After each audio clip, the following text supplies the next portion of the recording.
फारूक अशरफ जब जब जो भी कहते हैं तब तब वही करते हैं।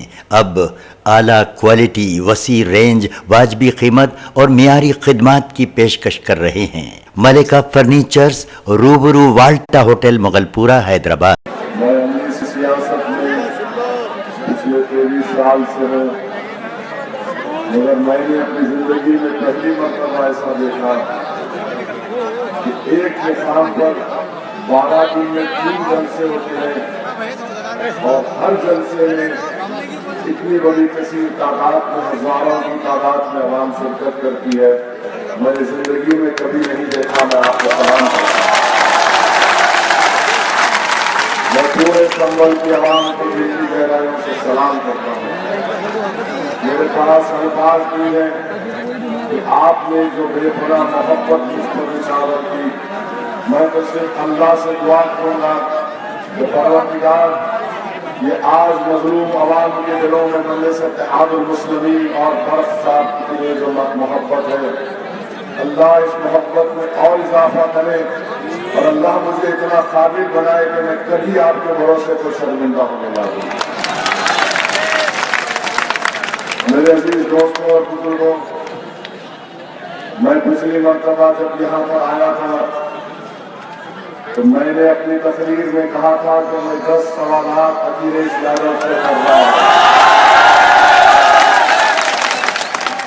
मोहतरम मुख्यमंत्री कल आए और मेरे एक सवाल का भी जवाब नहीं दे पाए। खैर, क्योंकि अभी मेरे पास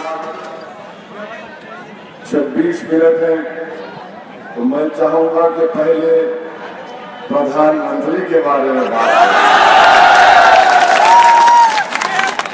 बीजेपी के बारे में जिक्र हो।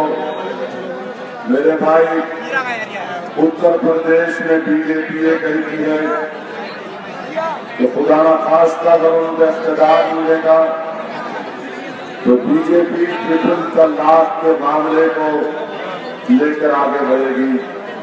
मैं हिंदुस्तान के वजीर आजम से बोलना चाह रहा हूं, हिंदुस्तान के वजीर आजम, आप और आपके शाह से कहना चाह रहा हूं कि आपको ट्रिपल तलाक से इतनी मोहब्बत कैसे पैदा हो गई।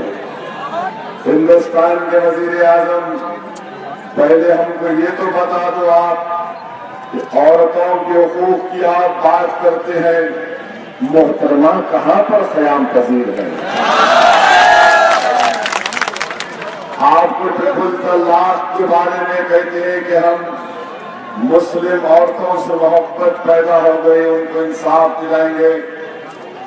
मैं संभल की आवाम की तरफ से हिंदुस्तान के वजीर आजम को पैगाम देना चाह रहा हूं।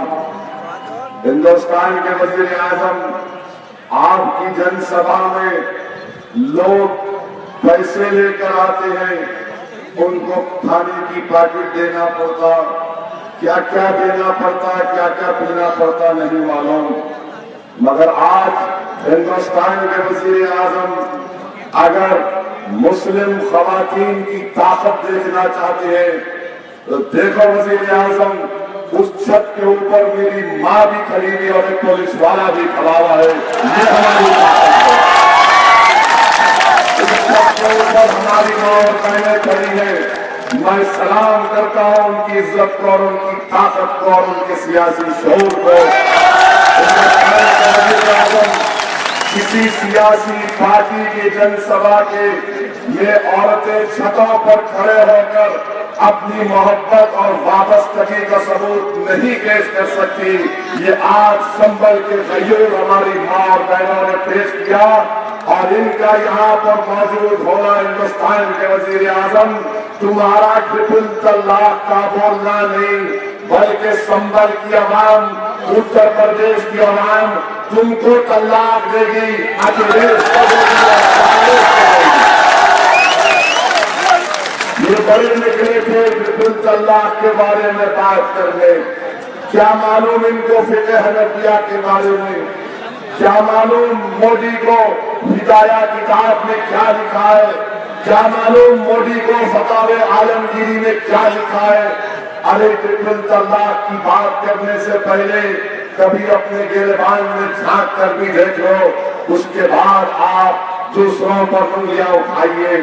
दूसरी बात यह है मेरे भाई कि बीजेपी नोटबंदी की 500,000 की नोट को गायब कर दिया, और आप जानते हैं कि पूरा उत्तर प्रदेश, पूरा हिंदुस्तान इस नोटबंदी से गरीब परेशान।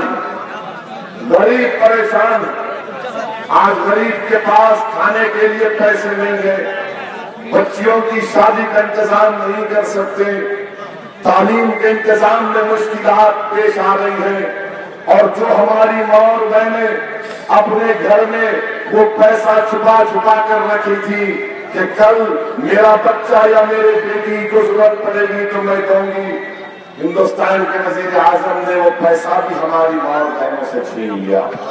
मेरे अजीज दोस्तों और बुजुर्गों, आपने देखा होगा कि हिंदुस्तान की लोकसभा में हिंदुस्तान के वजीर आजम मोदी ने तकरीर करते हुए कहा कि हमने नोटबंदी की इसलिए की कि हिंदुस्तान की माशियत, हिंदुस्तान की इकोनॉमी बड़ी स्ट्रांग थी।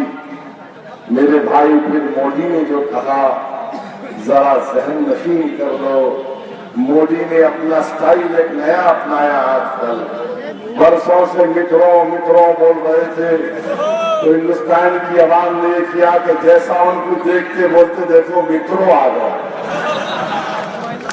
फिर उन्होंने भाइयों बहनों शुरू किया, तो लोगों ने कहा देखो भाइयों बहनों आ गए।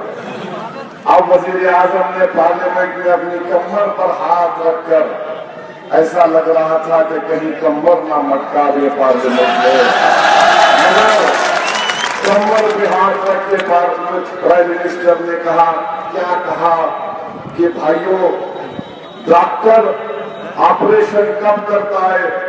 जब पेशेंट सेहतमंद होता है। मैं जब ये सुना, अचानक मैं कुर्सी से खड़ा हो गया। मैंने ये क्या कह रहा है?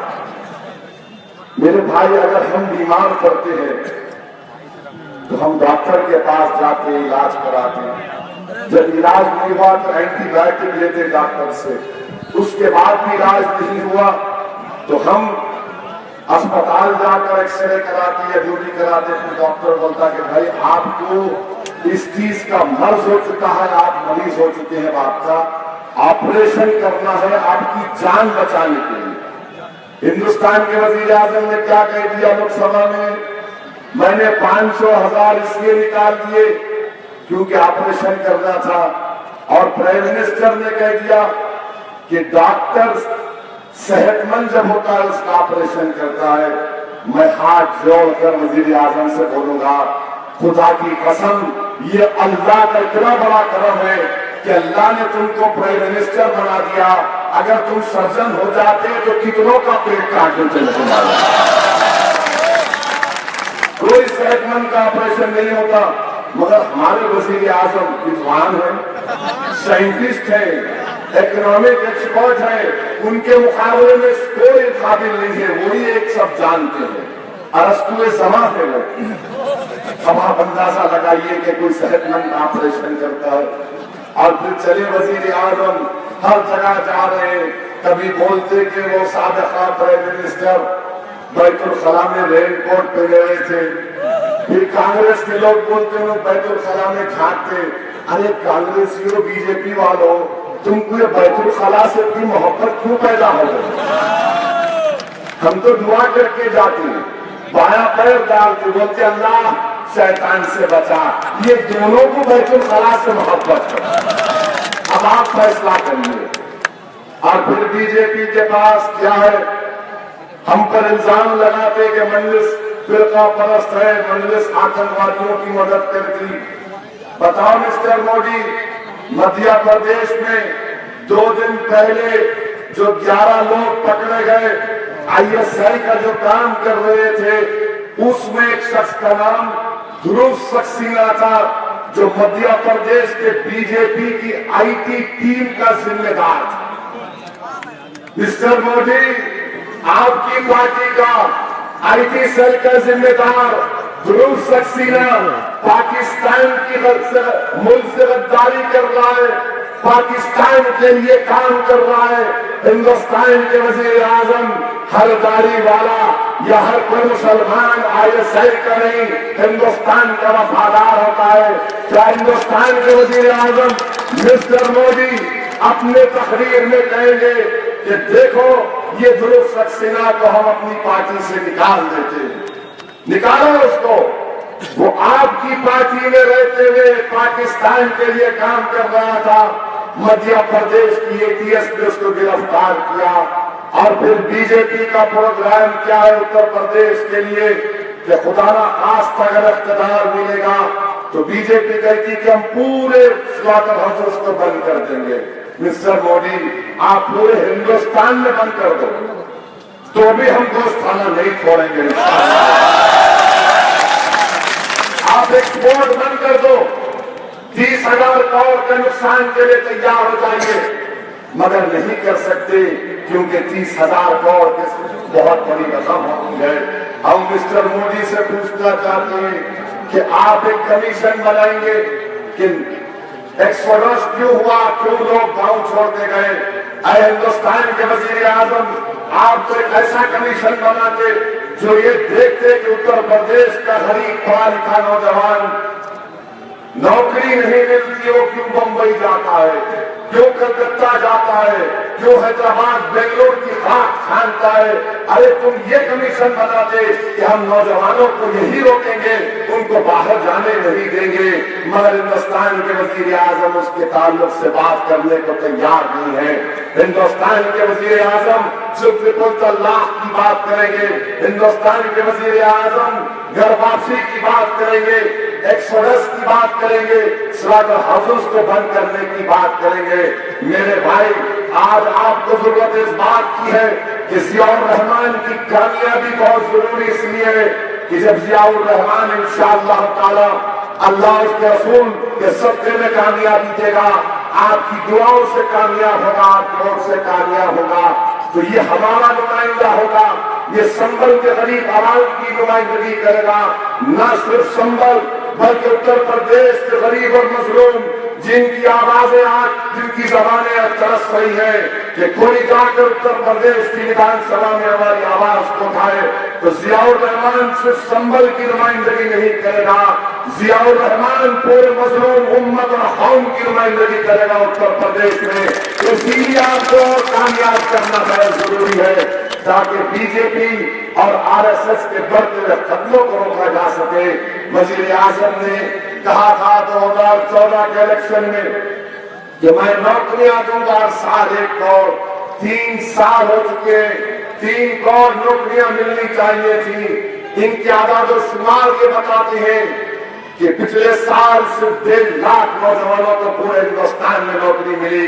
मेरे भाई, बीजेपी के पास कुछ नहीं है, मोदी के पास कुछ नहीं है, सिवाय सपनों के सौदागर हैं, तकरीर करके चले जाते हैं, जुमलेबाजी में मशहूर है। अरे आप बोलते थे कि 56 इंच का सीना है, मैं दहशतगर्दों को रोक दूंगा, मगर सर्जिकल स्ट्राइक का नाम लेकर मोदी अपनी सियासी रोटियां सेकना चाहते हैं। मगर ये बता दो कि सर्जिकल स्ट्राइक के बाद क्या 27 हिंदुस्तान के बहादुर सिपाही बॉर्डर पर पाकिस्तान के दहशतगर्दों ने उनको नहीं मारा, तो फिर तुम्हारा नोटबंदी दहशतगर्दी को नहीं रोक रहा है। आज भी बांग्लादेश से नकली 2000 रुपए की नोट हिंदुस्तान में आ रही है। बताओ हिंदुस्तान के वजीर आजम, तुम्हारी हुकूमत में ये सब चीज हो रही है। बीजेपी हर लिहाज पर नाकाम साबित हुई। मेरे भाई, बीजेपी और समाजवादी में कोई फर्क नहीं है, अखिलेश में और मोदी में कोई फर्क नहीं है। फर्क एक ही है कि एक के पास ऐनक है, दूसरे के पास ऐनक नहीं है। दोनों एक ही बात बोलते हैं, हमने किया, हमने किया, हमने वो करा, हमने विकास किया, हमने काम किया। अरे कहाँ का काम किया, कहाँ का विकास किया? कल अखिलेश यादव आकर यहाँ संबल में कह रहे थे, क्या कहा कि भाई आप इनके गुनाहों की सजा मुझे ना दो। मैं आप आपको 8 तारीख के दिन ये बात कहकर गया था, कहा था नहीं कहा था कि अखिलेश आकर कहेगा कि इनकी गुनाहों की सजा मुझे मत दो। अखिलेश यादव, अपने बाप को तो पहले राजी करो जाके। तुम यहाँ के विधायक को छोड़ो, मुलायम सिंह यादव तकरीर करने गए शिवपाल के लिए तो 2 चीज कहा इटावा में, शिवपाल को कामयाब करो और लोक दल को वोट दो। बेटे के लिए नहीं कहा। अखिलेश, बताओ आपके पिताजी नजर नहीं आते आजकल आपके साथ? सारी दुनिया नजर आती है मगर वो नजर नहीं आते।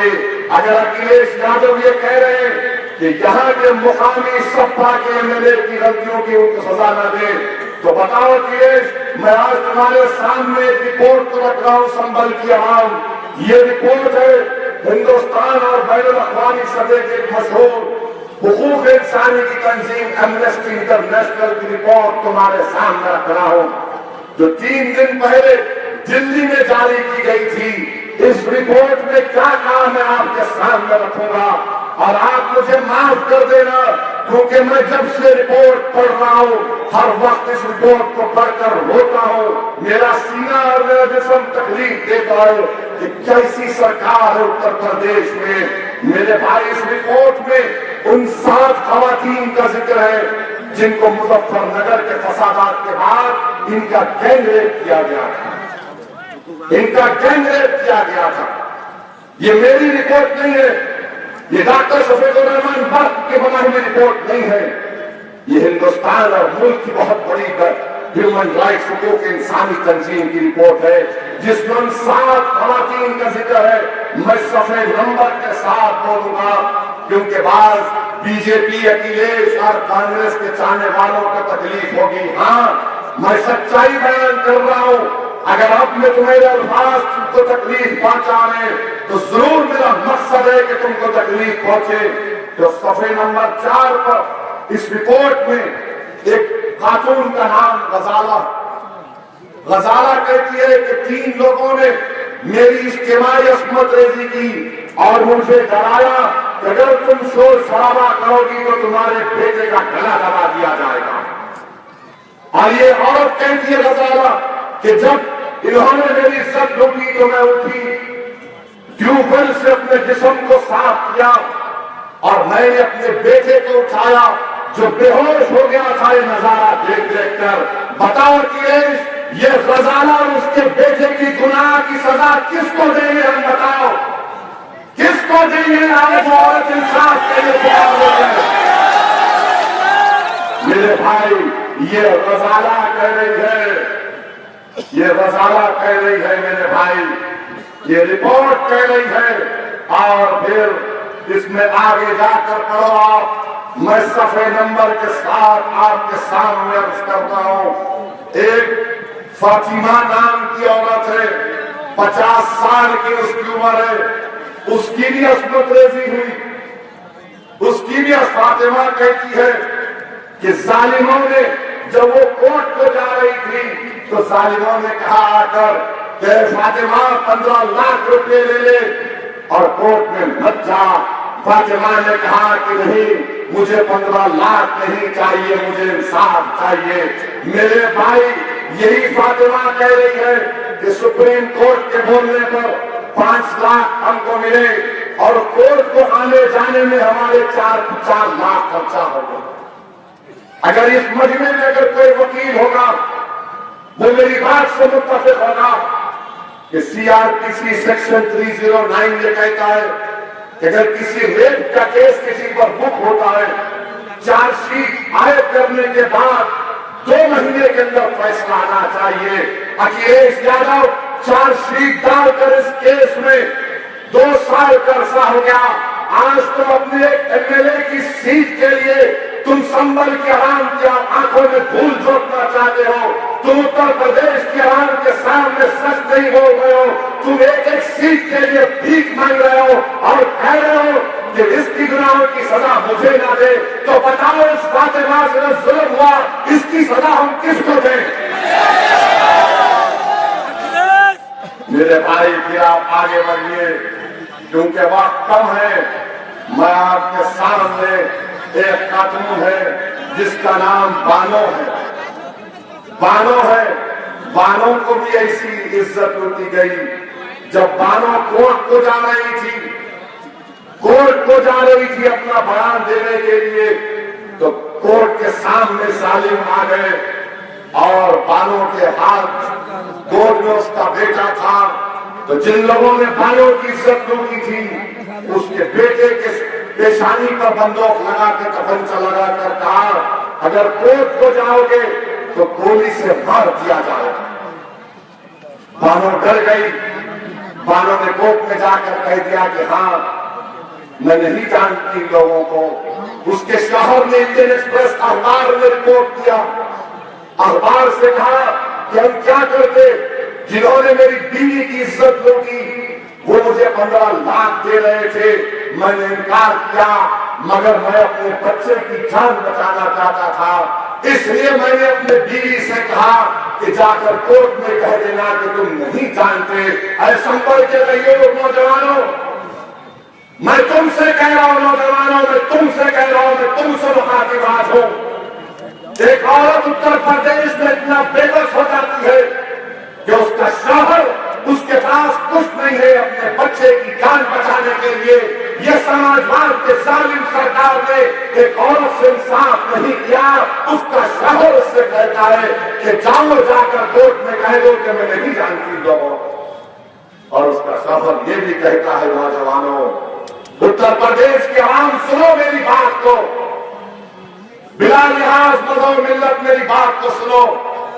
उसका शौहर कहता है कि कोई दुनिया में हमारी मदद करने नहीं आया, हम बेबस थे। जब जियाउर रहमान को इंशाअल्लाह अल्लाह कामयाब करेगा, मुझे पूरी उम्मीद है कि दोबारा बानो जैसी औरत अपने आप को बेबस महसूस नहीं करेगी इंशाअल्लाह। ईशा नाम की एक औरत थी जिसकी इज्जत लूटी गई थी। उसने कहा, उसका इंतकाल 2016 में हो गया। उसने बच्चे को पैदा किया और इंतकाल हो गया। एक हमारी बहन ने कहा कि मेरी इज्जत उन लोगों ने लूटी जो मेरे घर पर दूध डालते थे। अखिलेश यादव संभल को आकर कह रहा था कि मेरे विधायक की गलतियों की सजा मुझे मत दो।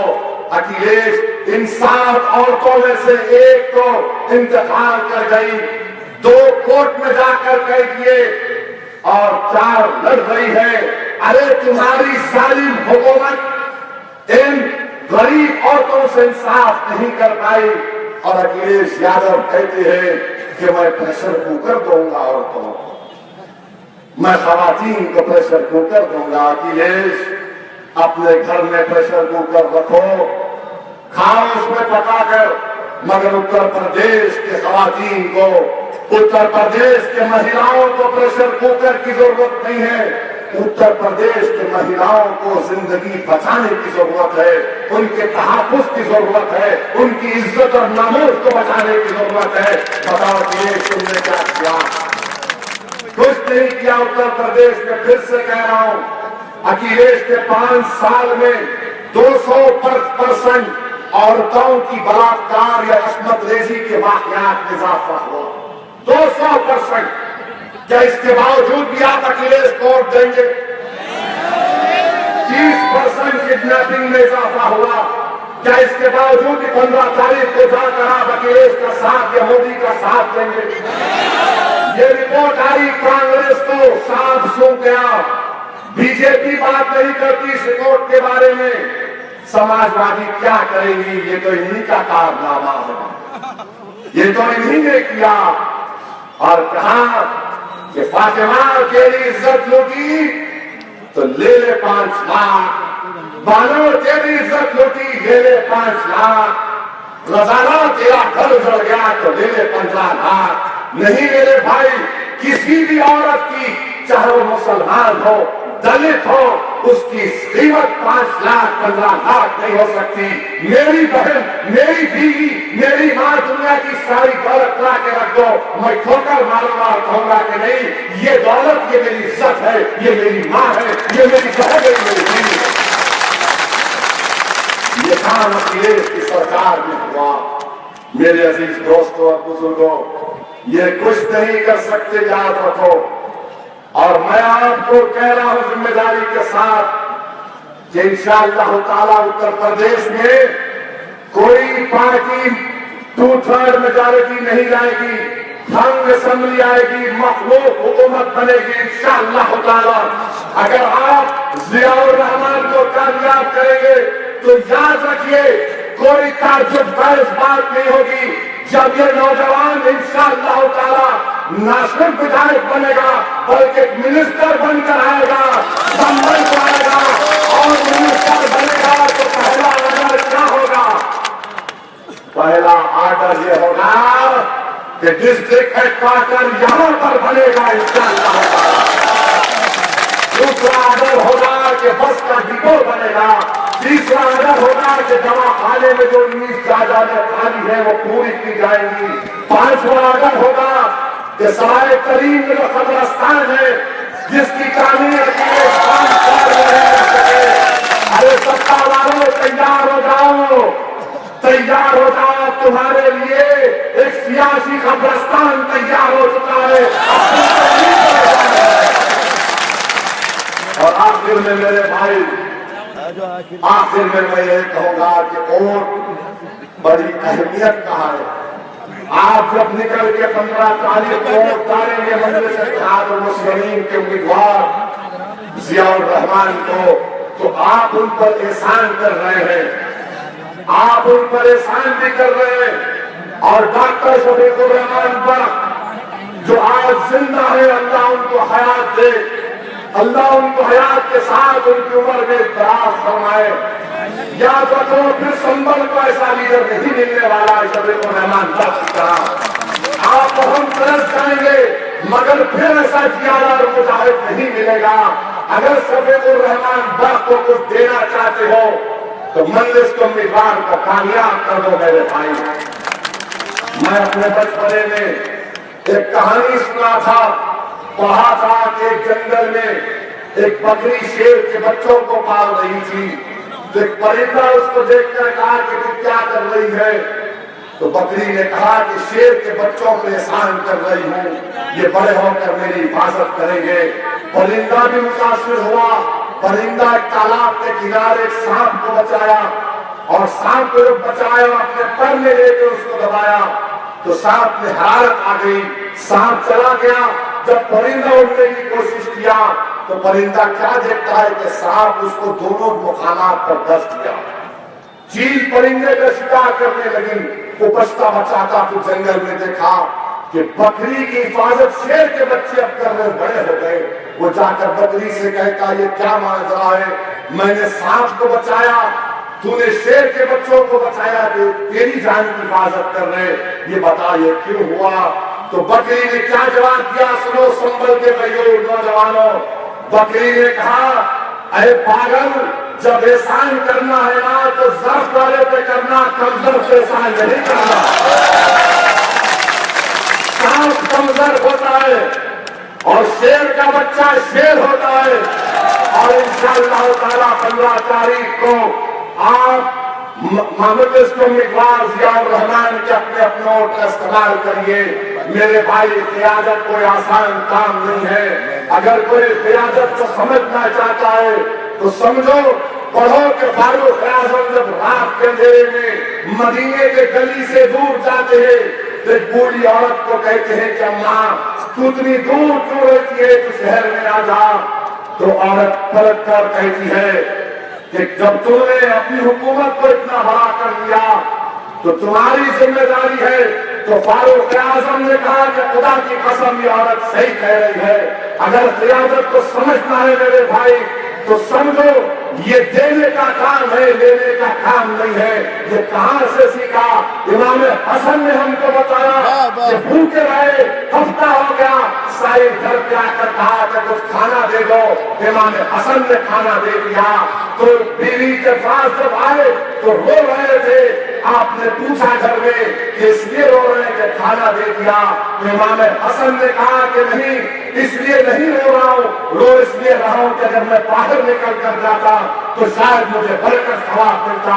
आज ऐसी क़ियादत को आपको बनाने की जरूरत है। मेरे भाई, मैं अल्लाह से दुआ करता हूं कि परवरदिगार हम तमाम को कामयाब करे। वक्त दुआ हो उम्मत पे आका, अजीब वक्त आ पड़ा है। कश्ती उम्मत के लिए ये बेड़ा तबाही जान लगाए।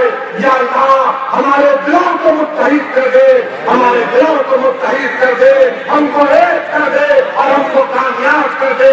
ताकि मजलूमों की आवाज जियाउर रहमान के रूप में उत्तर प्रदेश के विधानसभा में गूंजे। मेरे भाई, 15 तारीख को आप पतंग को देंगे नहीं देंगे बताइए। इंशाअल्लाह ताला जब दूसरा जलसा होगा कामयाबी का तो मैं नहीं आऊंगा, अकबर आएंगे।